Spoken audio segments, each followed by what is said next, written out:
Well, Esmond, we've been really spoiled in 2015 because this is the third tax and spending review that you and I have had the pleasure of commentating on. Chancellor sat down about an hour ago and clearly there's a lot of detail in what he said. What's your quick headline assessment of the key implications for Northern Ireland? Well, one of the most interesting things, Martin, is what's happened to the funding for the Northern Ireland Executive, the block grant. And we see small increases both on the side of capital and the day-to-day spending.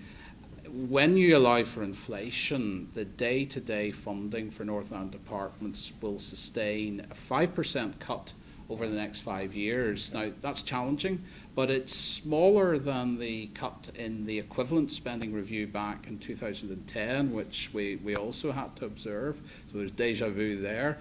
And it's much smaller than the cut faced by some of the major departments in Whitehall, where reductions of a third or more, for example.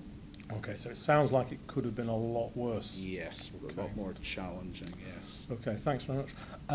Turning then, I suppose, to the big announcement, the one that everybody was expecting, the turnaround on welfare cuts.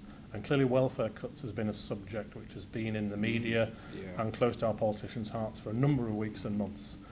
What do you think the outplay of that will be into Northern Ireland? It is very significant. It was, in fact, probably more than the turnaround. He just took it off the table in terms of the marked reduction in tax credits would have been 4 billion in April of next year. That's not going to happen. There's some small changes to be made to housing benefit, which may not have as much effect in Northern Ireland as England. Significantly, however, we are going to see the application of universal credit here in Northern Ireland, as in England, Scotland, and Wales. And there were exercises done in 2013 by the DSD department, which suggests that on balance, whilst a substantial number of families here would lose income, as it were, through the introduction of universal credit, the number of gainers would outweigh, as it were, the number of losers, although there would be large numbers in both camps. Of course, that's an exercise based on assumptions a few years ago, so there would be a very real need to update that analysis to see what's likely to happen now. So still a large amount of uncertainty there because the data is historic. Mm-hmm. Okay, right. Well, look, that's enough on the sort of the cost side of things. On the revenue raising side of things, the one big revenue raising announcement was what the Chancellor said about the apprentice levy. Again, what's your thoughts on how that will impact on businesses here? It's also very significant the way the Chancellor has now clarified and designed it, which weights the payments so that companies pay into the levy only if their wage bill exceeds £3 million, suggests that small and medium-sized firms will largely escape the net. And from a Northern Ireland point of view, given our higher proportion of SMEs, that's probably good news. Right.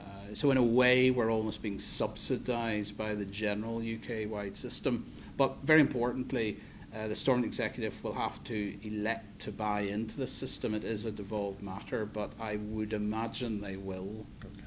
And of course, the one very pleasing thing that we heard today was the Chancellor repeating the announcement made last week in relation to the Fresh Start Agreement and the commitment to a 12.5% rate of corporation tax here with effect from April 2018. Now, clearly, there's a journey still to go on. There are conditions to be fulfilled.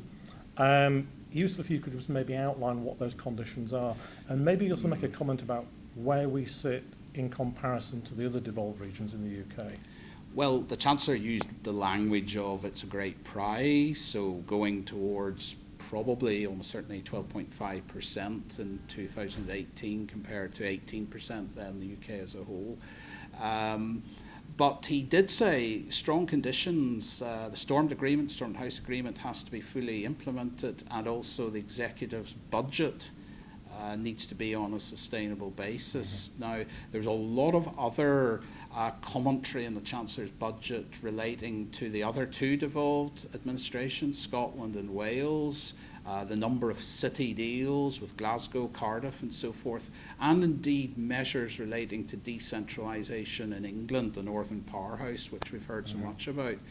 And I think there's a challenge here for Northern Ireland in that in 1999, devolution started at one time in all three countries, Northern Ireland, Scotland and Wales, but is there a danger we could fall behind, perhaps? Understand.